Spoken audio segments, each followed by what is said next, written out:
اے لوگوں میں تقریر نہیں کروں گا جب تک کہ یہ بچہ باہر نہیں ہو جائے گا۔ اس بچے کو باہر کر دیا جاتا ہے۔ حضرت کاکیس رحمت اللہ علیہ پھر خطاب شروع کر دیتے ہیں، بیان کرتے کرتے پھر وہ بچہ آ جاتا ہے۔ کون بچہ ہے؟ وہ بڑے پیر جسے ہم کہتے ہیں عبد القادر، جسے دنیا سنیت غوث پاک کے نام سے جانتی اور پہچانتی ہے۔ وہ غوث پاک جن کے بارے میں روایتوں میں آتا ہے، حضرت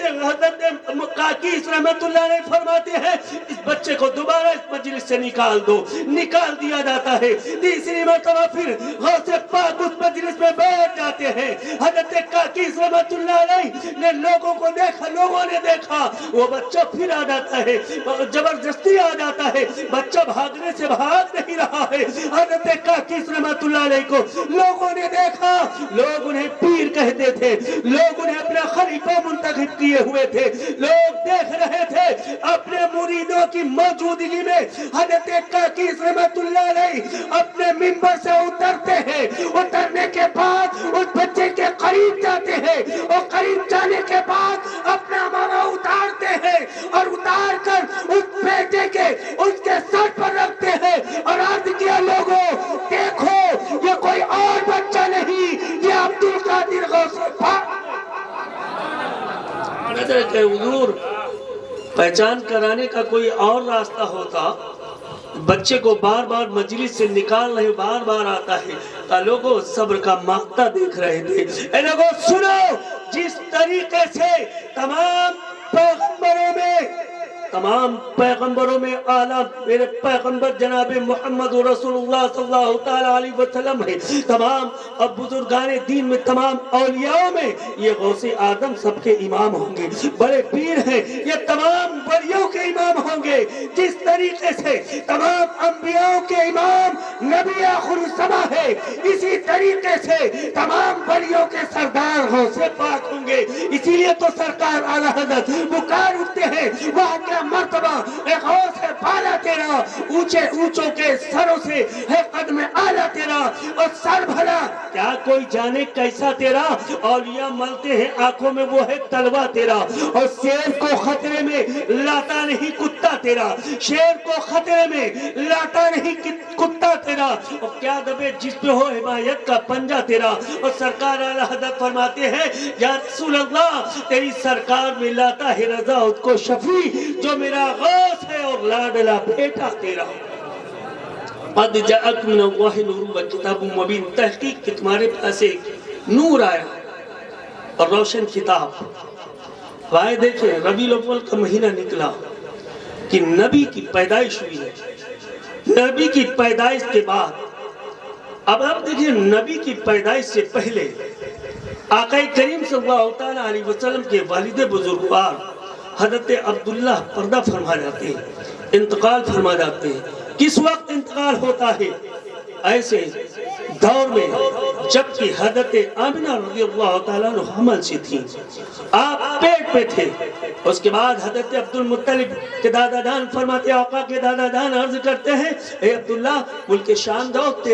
تجارت کر کے آؤ اور وہاں سے کل مال اسباب لاؤ گے، کچھ سامان خرید کر لاؤ گے جس سے آمنہ کھانتی رہیں گی، طاقت آئے گی، اللہ قربان جاؤ۔ حضرت عبد المطلب فرماتے ہیں اور اپنے بیٹے کو عبداللہ کو بھیج دیتے ہیں ملک شام تجارت کرنے کے لیے، اور تجارت میں جاتے ہیں، جانے کے بعد راستے میں آپ کا انتقال ہو جاتا ہے، واپسی نہیں ہوتی ہے۔ کچھ دنوں کے بعد حضرت عبد المطلب فرماتے ہیں اے بیٹا جاؤ دیکھو بھائی واپس ابھی تک کیوں نہیں آئے ہیں۔ راستے میں ان کے بھائی جاتے ہیں، جانے کے بعد پتہ چلتا ہے کہ حضرت عبداللہ کا انتقال ہو جاتا ہے۔ کچھ دنوں کے بعد جب لوگوں نے دیکھا حضرت عبداللہ کا انتقال ہو گیا ہے،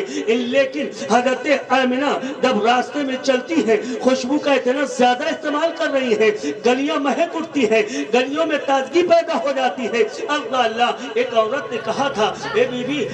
پڑوس والی عورت سے کہا تھا کہ بی بی دیکھو آمنہ کا شوہر انتقال کر گیا ہے، لیکن وہ غم نہیں منا رہی ہے، وہ سواد نہیں منا رہی ہے، اس میں پریشانی کا عالم نہیں ہے کہ جس کا شوہر انتقال کر جاتا ہے اسے کتنا غم ہوتا ہے، وہ تو ایک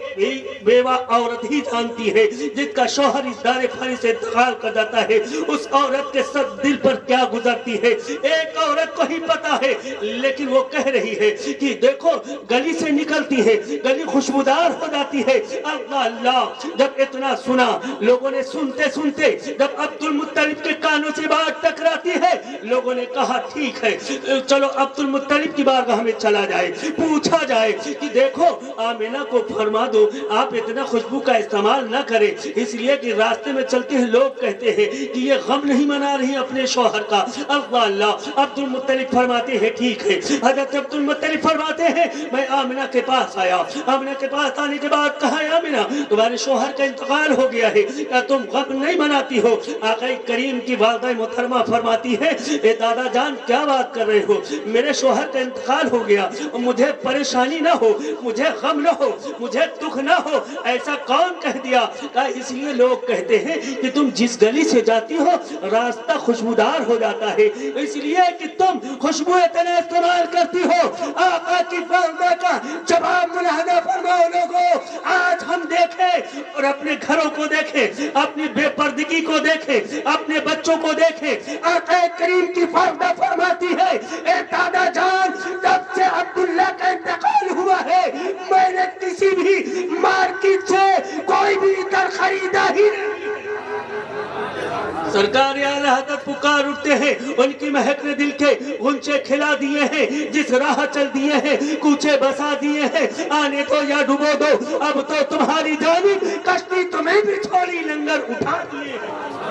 اندازہ کریں آقا کریم کی والدہ محترمہ فرماتی ہے اے دادا جان سنو سنو، بات تو یہاں تک محدود نہیں بلکہ جب سے یہ میرا بچہ آپ کا پوتا میرے پیٹ پر آیا ہے جب سے میں نے خوشبو کا استعمال ہی نہیں کیا ہے۔ اور آگے سماعت فرمائے عرب مکہ شریف میں عورتوں کا یہ کہنا تھا اے آمینہ تم کھڑی رہو۔ حضرت آمینہ فرماتی دادا جان جب میں کنویں پر پانی بھرنے کے لیے جاتی ہوں اور پانی بھرتے واپس آنے لگتی ہوں تو تمام عورتیں مکے کی عورتیں، تمام عرب کی عورتیں، تمام خاندان کی عورتیں کہتی ہیں اے آمینہ تم کھڑی رہو، جب تک تم کھڑی رہتی ہو پانی اوپر آ جاتا ہے اور جب تم چلی جاتی ہو پانی نیچے۔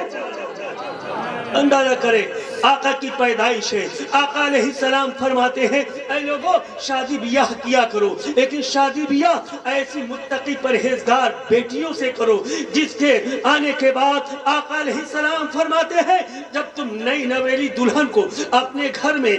نکاح کر کے رخصت کرا کے لاؤ تو اسے دروازے پر روک دو۔ آقا فرماتے ہیں اس کو دروازے پر روک دو اور روکنے کے بعد آقا علیہ السلام فرماتے ہیں گھر سے اندر لوٹے میں پانی لاؤ، پانی لانے کے بعد اس نوشیزہ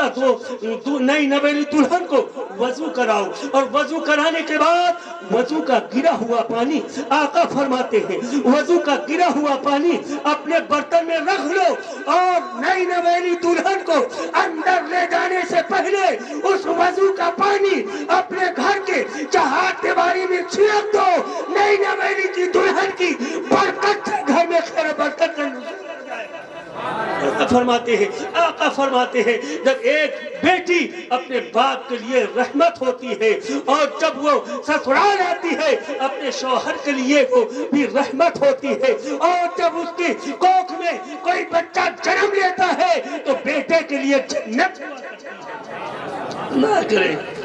آقا کریم صلی اللہ تعالیٰ علیہ وسلم آج ہم نوجوان ہیں کسی مولوی سے دعا کراتے ہیں، پیر و مرشد کی بارگاہ میں دعا کراتے ہیں، لیکن نئے نوجوانوں سب سے پہلے تم اگر تمہاری ذات ہے دعا کرانے کی ضرورت ہے تو تم سب سے پہلے اپنے باپ کے پاس جاؤ، باپ کی بارگاہ میں جاؤ، باپ سے عریضہ پیش کرو۔ جب باپ اپنے بیٹے کے حق میں دعا کر دیتا ہے تو رب فرماتا ہے جس طریقے سے تمام انبیاء کی دعا رد نہیں فرماتا ہے رب تعالیٰ، اسی طریقے سے جو باپ اپنے بیٹے کے حق میں دعا مانگتا ہے رب قدیر اس کو قبول فرماتا ہے۔ اسی لیے تو میں کہہ دیا کرتا ہوں میری ماں مجھ کو تیری دعا چاہیے، میری ماں مجھ کو تیری دعا چاہیے، تیرے دامن کی ٹھنڈی ہوا چاہیے اور تیرے صدقے میں یا میں عزت میری تیرے ساتھ اے میں دونی یا میں عزت میری او تیرے قدموں کے نیچے ہے جنت میری. رب فرماتا ہے لوگوں ماں باپ سے پہلے دعا کراؤ.